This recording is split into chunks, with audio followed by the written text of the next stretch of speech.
Amnesty International has released its annual report on the state of human rights around the world. The document is based on investigations it conducted in 160 countries. The group found that freedom of speech and press freedoms are restricted in 113 of the countries investigated. Approximately 60 million people have been displaced from their homes because of conflict. The probe also found that 122 countries have regularly used torture against its citizens, and 55% of countries surveyed often conduct rigged or unfair trials.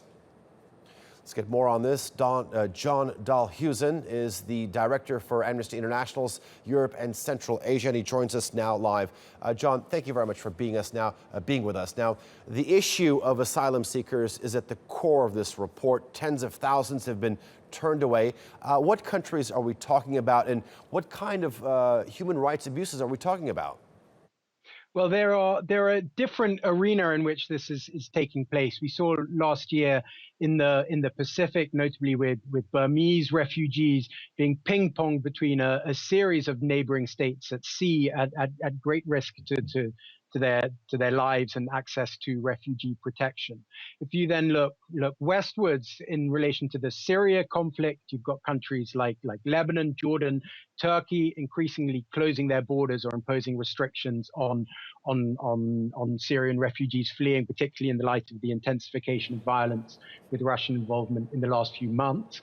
And then turning to Europe, you've got increasing, as you've been reporting just now, border closures and pushbacks all the way along the route leading to, ultimately for most, to Germany. So from the Greek border with Turkey, Macedonia, Serbia, Slovenia, Austria, all progressively closing borders.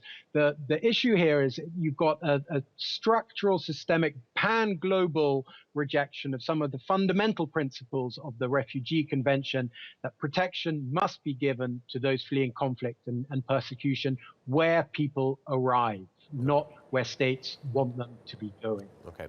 Disastrous, that's what your organization is calling the European response. So how could the EU have done a better job? Well, I mean, the EU could hardly have done a worse job, really.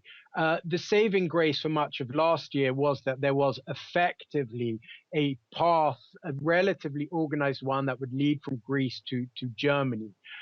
Germany is getting cold feet on the admission of the large numbers it saw last year, and it is beginning to put pressure on states further down the track to close borders. And we're seeing that now with Austria announcing a limit, Macedonia closing borders to Afghans, as you've been reporting, along with other nationalities that have already been in place, restrictions on them.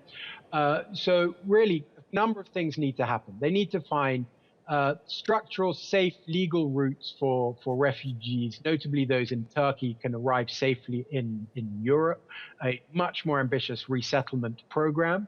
For those that do arrive in Greece, they need to start thinking and implementing a relocation program from there to other EU countries to distribute the responsibility for receiving numbers that Greece alone just can't manage.